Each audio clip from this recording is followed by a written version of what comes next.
날마다 살아나는 큐티 김양재 목사입니다. 오늘 큐티 말씀은 느헤미야 13장 1절에서 14절까지입니다. 하나님 아버지, 우리를 기억하사 하나님께 행한 선한 일을 도말하지 말아 주시길 기도하는 저희가 되기를 원합니다. 말씀에 주시옵소서. 듣겠습니다. 선한 일을 도말하지 말아달라는 기도는 첫째, 기록된 말씀을 듣고 순종할 때 할 수 있습니다. 오늘 1절에 그날 모세의 책을 낭독하여 백성에게 들렸는데 그 책에 기록하기를 암몬 사람과 모압 사람은 영원히 하나님의 총회에 들어오지 못하리니 라고 해요. 모압과 암몬은 아브라함의 조카 롯이 딸들과 동침해서 낳은 족속이지요. 그런데 2절에도 나오지만 그 자손들은 출애굽해서 가나안으로 가는 이스라엘 백성을 향해 저주를 퍼부었어요. 구원으로 가는 길을 방해했기에 모압과 암몬은 영원히 하나님의 총회에 들어오지 못한다고 한 것이지요. 그런데 그 당시 모압과 암몬은 막강한 권세를 가진 민족이었어요. 그러니 그들을 끊기가 얼마나 힘들었겠어요. 그런데 3절에 백성이 율법을 듣고 그 섞인 무리를 이스라엘 가운데에서 모두 분리하였느니라고 하네요. 말씀이 들리는 사람은 어떤 강한 사람이 앞에 있다고 할지라도 하나님의 자녀인 나보다는 작은 자라고 여기기에 담대하게 끊는 적용을 할 수 있습니다. 늘 말씀드리지만 중독은 더 좋은 것이 생겨야 끊어진다고 하잖아요. 내 의지로 내 열심만 가지고 끊어내려 하면 생색만 남지요. 그리고 설령 잠깐 끊어졌다고 해도 얼마 가지 못합니다. 끊어내는 것보다 더 중요한 것은 기록된 말씀을 듣고 그 말씀을 사랑하는 것이에요. 그러니 예배의 자리에 우리가 있어야 하는 것이 얼마나 중요한 일이겠습니까? 내가 사랑하는 세상 것들보다 주님이 더 좋으면, 그래서 말씀을 사모하게 되면 말씀을 의지하여 분리할 수 있는 성령의 힘을 나에게 주십니다. 그런데 분리하고 끊어내야 할 모압과 암몬이 우리의 배우자, 우리의 자녀라면 어떨까요? 함부로 끊을 수가 없겠지요. 그러나 염려하지 않아도 될 것은 우리가 하나님의 백성이라는 정체성을 가지고서 말씀의 인도함을 받으면 하나님이 그 저주를 돌이켜 복이 되게 하십니다.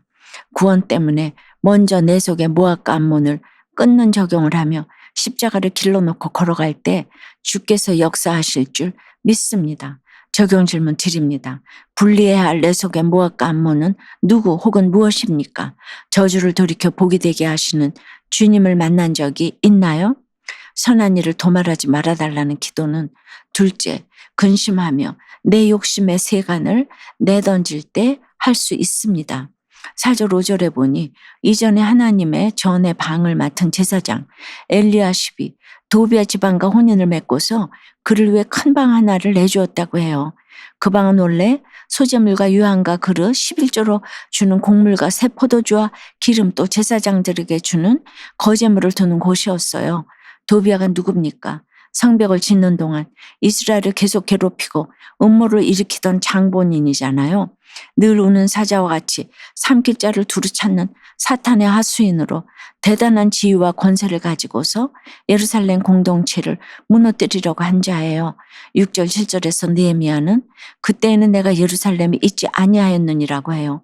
그가 성벽 중수를 마친 후 아닥사스다 왕에게 돌아갔다가 다시 예루살렘으로 와보니 일어난 일이라는 거예요. 제사장 엘리야십은 느헤미야가 다시 돌아오지 않을 것이라 여기고 도비아와 금세 연락을 취한 것이지요. 얼마나 귀의 주인자인지 몰라요.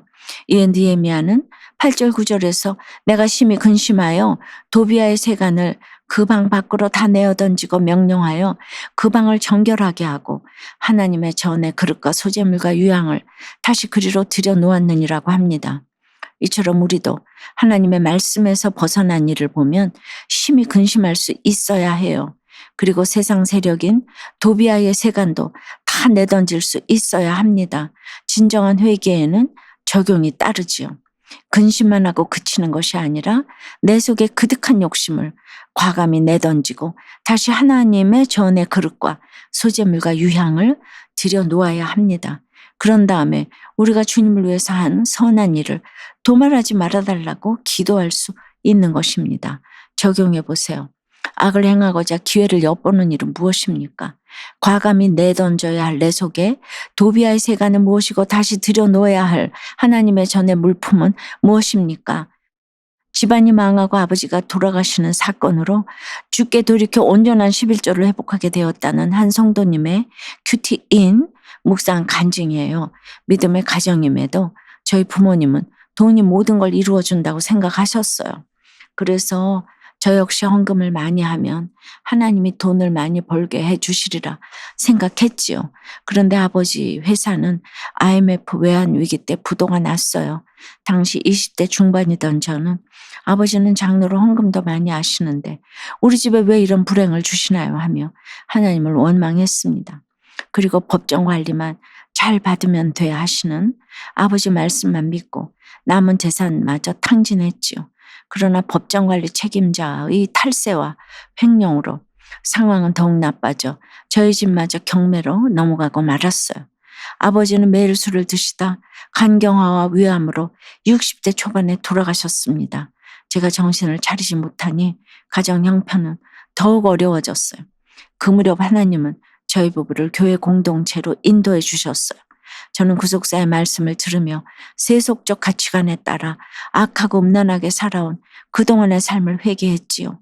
이후 공동체의 권면에 따라 빚 갚는 적용과 함께 11조를 시작했어요. 힘든 시기를 지난 지금은 모든 것을 하나님이 주신 것이라 여기며 감사하고 있답니다. 아버지 회사의 부도와 아버지의 소천 사건도 저와 우리 가정을 돌이키게 하시려는 구원의 사건임을 알게 되었지요. 앞으로도 8절 말씀처럼 제 욕심을 채우려고 쌓은 도비아의 세간을 내던지고 하나님의 곳간의 기쁨으로 11조를 드리겠습니다.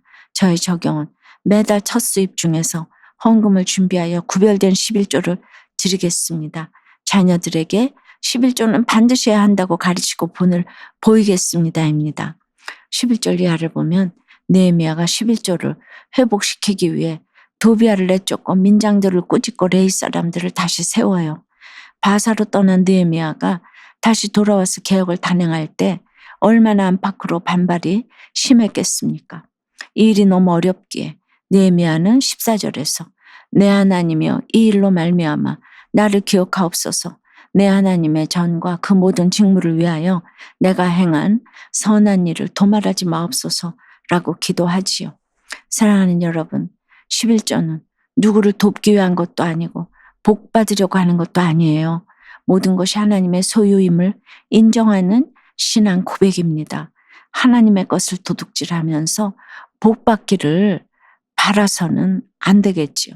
여러분들의 자녀에게도 어려서부터 11조 신앙과 하나님의 소유권에 대해 가르치셔야 해요. 하나님 믿는다고 하면서 11조를 가르치지 않는다면 그것은 자녀가 복받을 기회를 빼앗는 직무유기예요. 청지기적 신앙 고백의 마음으로 온전한 11조를 기쁨으로 드리는 저와 여러분이 되길 주님의 이름으로 축원합니다. 기도드릴게요. 주님, 말씀이 들려야 하나님의 것과 세상의 것을 구별할 텐데 기록된 말씀을 깨닫지 못해서 여전히 세상의 모압과 암몬을 우리의 총회에 끌어들이려는 욕심이 있습니다. 아무리 왕같은 제사장으로 세워주셔도 말씀이 들리지 않으니 도비아와 같은 세상 권세와 동맹을 맺고자 해요. 오늘 11조를 하지 않는 백성을 보며 심히 근심한 느헤미야처럼 우리 속에 욕심으로 자리 잡은 도비아의 세간을 내던지길 원합니다. 세상 가치관이 범람하는 이 시대에 성경의 가치관을 따라 살아간다는 것이 참으로 어렵고 힘들지라도 하나님의 원칙을 따르며 살아가도록 도와주시옵소서. 특별히 우리 자녀들에게도 모든 것이 하나님의 것이며 하나님이 맡기신 것임을 고백하는 이 11조 신앙을 대대로 물려줄 수 있도록 인도해 주시옵소서. 예수 그리스도 이름으로 기도드리옵나이다. 아멘. 지금까지 우리들 교회 김양재 목사님이었습니다. 큐티에 도움받기 원하시는 분들은 QTM 홈페이지 qtm.or.kr 또는 유튜브에서 QTM을 검색하시면 도움받을 수 있습니다. 자세한 문의사항은 지역번호 031-705-5360번으로 문의하시기 바랍니다.